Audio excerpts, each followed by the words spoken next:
How's it going, guys? It's Mr. Lo4f, and today I've got the third contract out. Well, out of the three I've been doing to unlock this like gateway crossing on Pipeline Bay, so you can actually cut across this lake. Yeah, so this one's called Westbound Ferry. So the first one in this kind of group was the Bridging the Gap, and then Eastbound Ferry, and then now Westbound Ferry. And yeah, I'm kind of carrying on from what was it, Eastbound Ferry, because I'm already at the location where I dropped the stuff off for that contract. And what it's asking me to do is go to the other side, explore the area. It says visit, and then it says take 4 cargo containers down to the port. So I kind of knew that 4 cargo containers were going to appear somewhere around there. And then yeah, like I say, not a long trek after that to the port. But yeah, just getting this entrance open. That's what she said. It certainly opens up a lot of options, because driving around the top is not only a bit of a pain in the ass because they're not exactly highway roads for the most part, but it's also just saves going on like the same road again. Just this map kind of herds you into, there's not really much choice because there's a big fat lake running right in the middle of it. Yeah, you've kind of got a horseshoe bit of land that you've not got much choice but to keep going like around the same laps really. But yeah, this should hopefully free things up a little bit. So like I said, I'm still in the Derry because I ended up on that dock which I fixed yesterday when I did the Eastbound Ferry mission.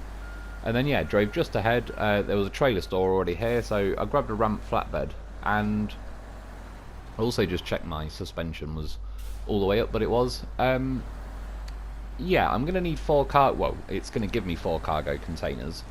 So that's 8 slots of cargo. So I've obviously got enough room for 6. Yeah. You could do this with a ramped flatbed, not a ramped flatbed, sorry, an 8-slot trailer, but I honestly, I don't know. I wouldn't say it'd be the most fun. It'd drive me mad. I don't think I'd almost rather do 2 trips. Yeah, speaking of which, this Derry, again, I want to like it, but it's just feels gutless all the time. It gets its chin caught on everything. And I say that as someone who likes driving the Dolphin, that has had a chin for a good old while, but it still seems to fare a lot better than this. Yeah, I just wouldn't want to take an 8-slot trailer, so my plan is pretty simple, and I've done it plenty of times before, but other cargo. 2 cargo containers on the ramp flatbed, 1 in the sideboard, and then I wasn't sure whether I was going to kind of dangle 1 over the front of my cab, or stack it on, like, too high on the sideboard. But yeah, that'll do the job, because like I say, an 8-slot, it's more if there was like some highway or whatever, but driving along here, every time you get to the brow of a hill, etc., the legs of the trailer just dig in, particularly on that one. And then yeah, the next section I'm coming up to as well, it's a bit of a windy section. There's some trees I've kind of got to loop round and connect back to like a little gorge. And yeah, I just wouldn't really fancy my chances in the 8-slot. I think it'll drive me mad. I reckon Justin Lynch might go for it. He normally just take an 8-slot trailer on some pretty obscure routes, but yeah, for me, I'm gonna run this. I know I can get away with it. And yeah, strictly speaking, I've had the choice. Like I say, I kind of carried on this mission or contract from yesterday's, where I did the Eastbound Ferry and ended up on that side. Yeah, I'd probably swap trucks for it though. You don't like. I mean, look at it. It just can barely like. It just can't handle its own power. And I remember using it last phase as well, and it couldn't even get up that or Stoke Hill, like, at all. It was just ridiculous. Like, I don't know what the hell is wrong with this thing. I thought it was apparently supposed to have like the new most powerful engine in the game or something, but I don't know where the hell the horsepower is escaping to, because it certainly doesn't feel even remotely like it does. Yeah, like getting an 8-slot around here, I'd imagine it'd be a bit of a pain in the arse, because it has a tendency to, I can't say for certain if it still does it, because I haven't used the 8-slot for a while, but I know that it certainly used to, where, like, say if I'm going around this corner, I'd inevitably have to drag the 8-slot against that tree, which in theory would be fine, but the tree branches have a habit of kind of phasing through the trailer, but then they'll get hooked on the axles, so at that point you get wedged stuck, and yeah, you've got a tree literally phased into the middle of your trailer. You can't really go forward because the tree is hooking on the axle. It also hooks on like other bits of the frame, it seems, under the trailers. So it's just a nightmare. You end up kind of getting locked in and then sort of trying to use winches to lever your way out.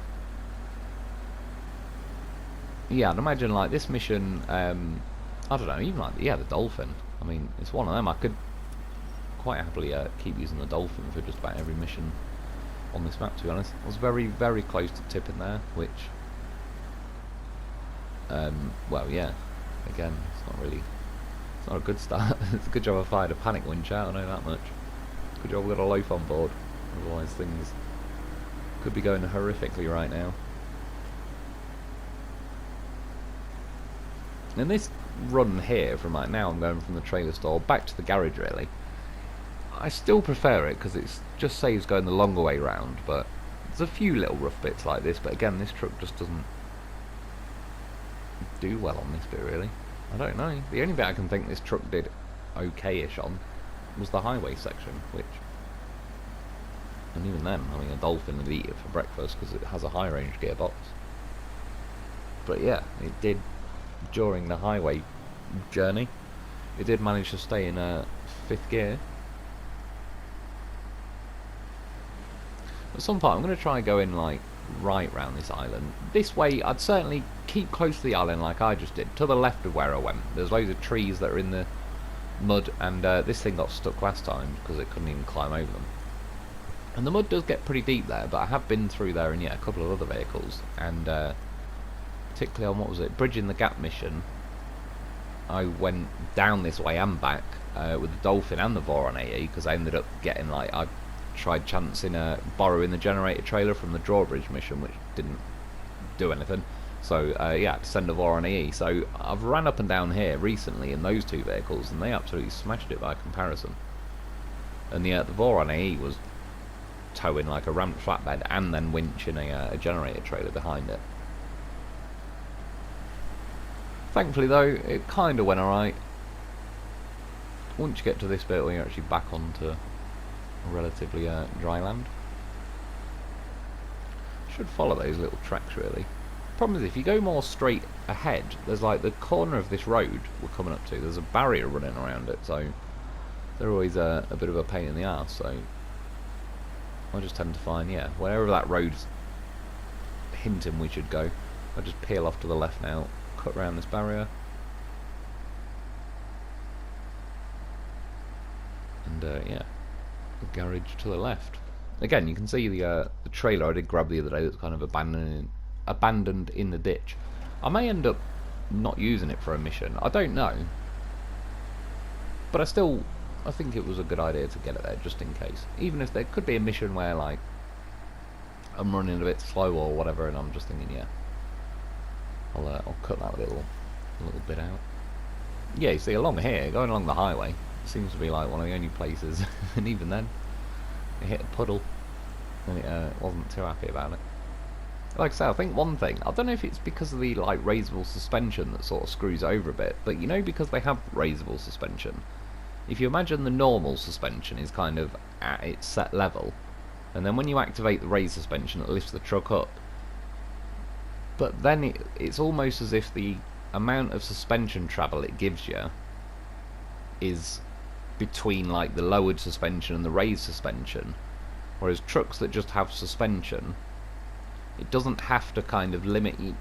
I'm not explaining it very well, but once the suspension is raised, the amount of tyre travel, it's almost like the game doesn't want to let the tyres travel beyond the lowered setting, because then that would like be even worse than being in the lowered setting.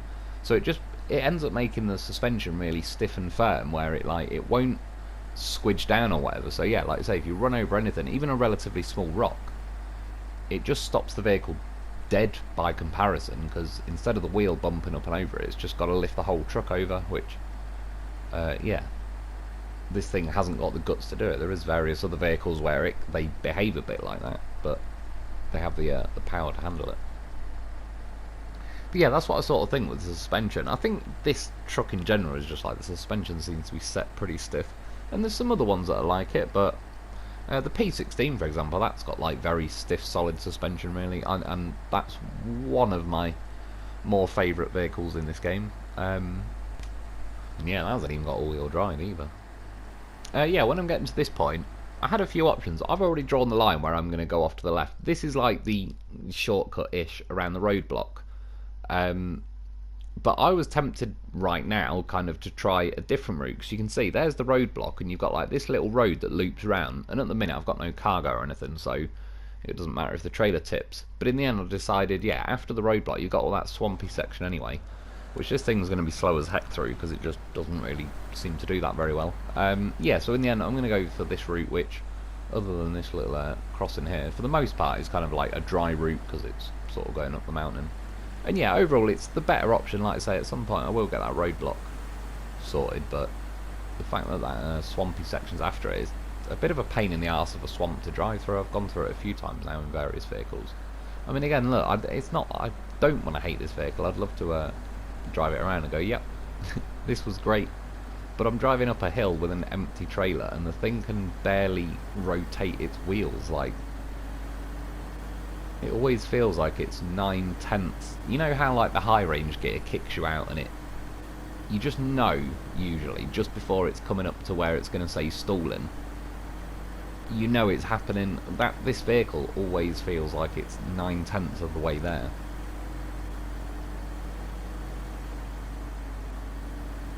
The high gear wasn't too bad, but considering it's the advanced special, like the high gear used to be an absolute torque machine with the advanced special, whereas yeah, I don't really find it to be the case with this one. At least so now I've finally got these contracts done, so I've opened up the gateway. Yeah, hopefully it makes some missions a bit easier. No, my luck or whatever with the games, like now I've done 3 contracts and I've done the Jumbo Bridge and all the rest of it. The rest of the contracts are probably all going to be on like the various different maps throughout the phase, so after all that I probably won't even end up using it a hell of a lot.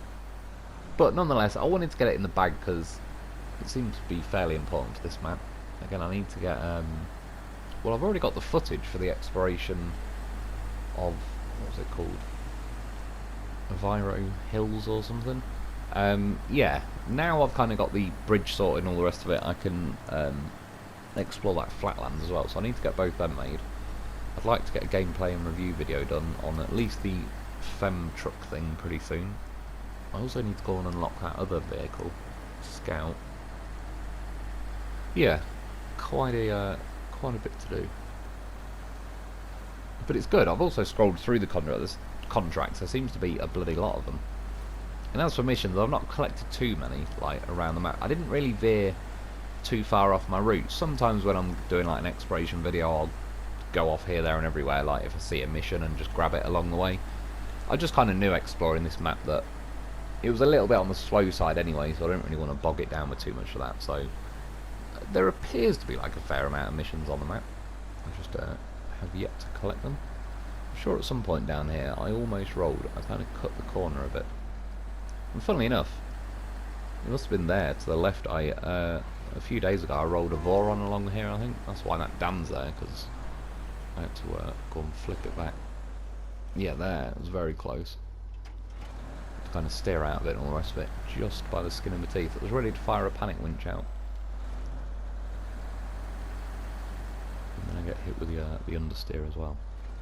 Like that. I'd like to be more positive about this truck. Looks wise and all the rest of it, but I mean it's basically just like a slightly enlarged Dolphin. That sounds like something she'd say. Yeah, there's no reason why it shouldn't.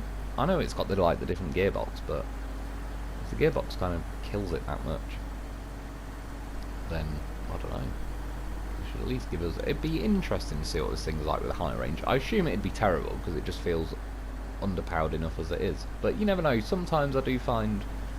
It's hard to tell like between normal vehicles and the mods, but there is some vehicles where you can have like a high range, for example, on a truck that ordinarily has like an advanced special. And sometimes it makes it feel a hell of a lot better. It's like that's the missing ingredient, so to speak. And then yeah, sometimes it's just, you can tell it isn't made for it. I mean, this isn't even a situation with the mods, but the Derry 4520 is probably a good example of. I'm sure that's got a high range gearbox, and it can barely climb its way up the gears. I remember like going along on Black River on like a flat piece of tarmac as well on the road, and it kicked me out of high gear, and it was like, yeah. But that's an example of like, you better off really in that vehicle with the off-road gearbox, just because it can't even handle the high range. And I'd imagine with an advanced special, it'd probably in theory fit a bit better, but who knows with this game. Almost clipped that crane, but we're all good. Lo4f give it a little headbutt. I probably just need to get that trailer out of the way. I don't know why I keep trying so hard to avoid that trailer. Normally I'd go flat out and smash into it. It's probably because, see, it's that swamp. Ruins it. If there was a nice highway running down there, if I put money on it, I would have gone flying down there by now and smashed that trailer out of the way. Yeah, I nearly went to the left there and went over the bridge I built the other day. We don't need that one.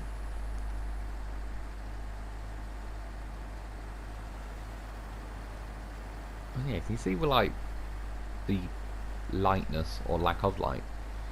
It looks now like it's the evening, but it's only about like 2:30 on the game or something. Like I said, the good news is when you change it to midday, it is actually very bright. But I've probably changed it 2 or 3 times back to midday, like since doing this mission. And yeah, it literally lasts like a minute. I've noticed a few times already that I go to change the time of day, and yeah, it's only like 2:30, and it changes it back to 1 PM. Which yeah, ain't enough time. They need a map. I still vote some kind of perpetual summer map based in like the North Pole, but the summer version of North Pole. Saving cogs went off there, which I even consciously said to myself, oh, that's good. If I roll or anything, then if I quit and reload, it'll load back up there. Yeah, just went through like where it said visit the Westbound or West Docks or whatever it is. When you drive through there, 4 cargo containers appear on the dock. Which I've now got to scoop up, and then yeah, take it down to the port.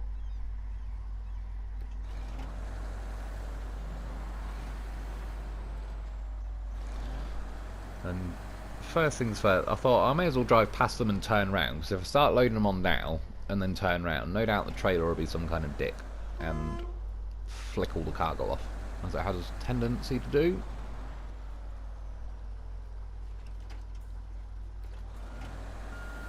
Turn in circle, not too great, and then look what the trailer is like, folds in on itself and levers me over.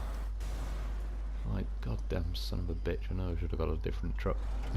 So, like I said, it ended up being pretty handy that I consciously said to myself, yep, if I need to quit and reload, it'll only load me down the road. Which it did. So, I didn't even bother trying to get out of that. I've fallen over on these docks before. I would have got the Lo4f out if I could have been asked, but it's just a palaver.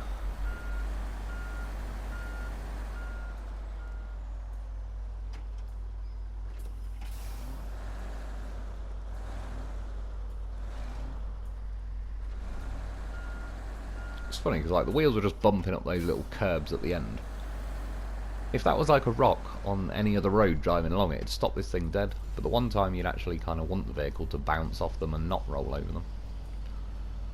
Rolls over it like it was made for it. Right, and I load these cargo containers on sideways on purpose, because if I load them on the right way, there's no way I'd be able to fit both of them on, like with the reach of the crane. I'd have to disconnect the trailer. But this game does have a bit of a thing for then randomly saying like impossible to pack cargo if you've got the cargo kind of angled like this. But I was chancing it. Not a bad effort, and then pack cargo, and yeah, thankfully this time it didn't actually punish me for it, and I was able to get that bit done.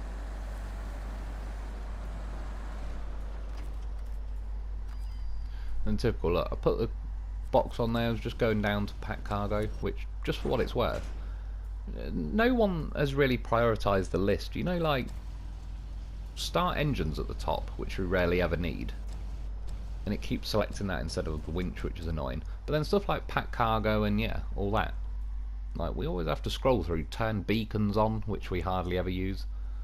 They really, it'd be nice if they had prioritised it, because having to scroll down to pack cargo, case in point, in the time it took me to scroll down, the cargo randomly decided to fall off. yeah, so I got it stacked like this in the end. Works out pretty nice, to be honest. The cargo is loose on the top, but I've got the crane kind of winch to it, so even in theory, if it did fully fall off and start flopping around, I'll just start flying it like a kite, which I have been trained to do, so the Lo4f does know how to do that.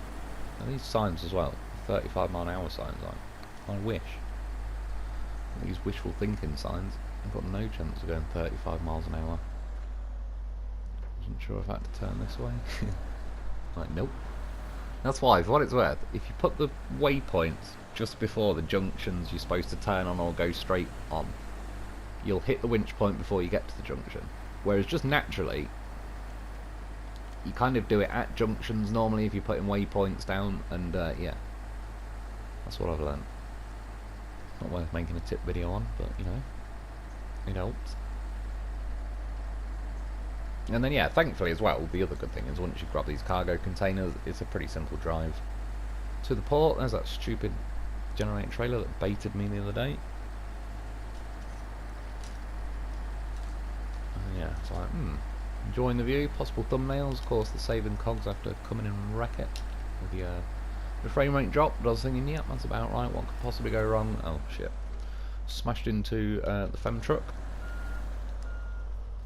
It's like thumbnail central there. Everyone wants in on it. It's a goddamn horse though. Yeah, like you've pretty much got to build that, like do the jumbo bridge contract first, because if you don't, like good luck trying to get these 4 lots of cargo over that river. And I have crossed the river a couple of times now with the Lo4f, kind of floating them over, but that's usually, like, it's a bit of a last resort, that thing. I wouldn't really strictly recommend it as, yeah, the way to go, and I definitely won't be getting 4 lots of cargo over there. Not easily, anyway. I don't know why I had to swerve and hit that car. Again, I think it is from playing Grand Theft Auto 5. It's just, well, not just Grand Theft Auto 5, the original Grand Theft Auto. And 2, and London, and 3, and 4, and 5, and whatever other ones I had. Yeah, I think I've played every Grand Theft Auto, other than like the Liberty City Stories or whatever it is, the ones they did on like the PSP and all that. All the main console games I've played. Yeah, Grand Theft Auto was alright. That was nearly, pretty much one of the first games I played as well. I think Lara Croft Tomb Raider and that was. But yeah, my brother had Grand Theft Auto and we played that for years. Great game. Yeah, down to the port, drop all them off. Had to just do a bit of fiddling around to get the 4th one packed in. That's definitely what she said. And yeah, that unlocks the gateway, which, like I say, is now done. So that fem that I crashed into on the bridge, I just quickly spun that round, drove to the gateway, travelled across. Yeah, nearly forgot to pack my Lo4f. That would have been an absolute disaster. He would have stayed on the other side. But yeah, now you can see the buildings in front of me is where, this is where I started this video tonight. Yeah, the trailer store is kind of just in front of me. Travel back across, $750 each time to travel. That may be a little bit of a pain in the arse for people if you're on hard mode or you've started the game fairly recently. I used one of the mods and I've got about 35 million or whatever, so I'm not going to be worrying about the cost of travelling across there anytime soon. We'll get a Lo4f go and rob a bank. Job's a good one. Oh yeah, I'm going to have to see if I can get a Lo4f on that ferry out there. I don't know, I'll have to work on it. Anyway, that's yeah, this one in the bag. I hope you enjoyed. I hope that helps. Thanks for watching. Get yourself a Lo4f because he's a whopper, and I'll be back soon.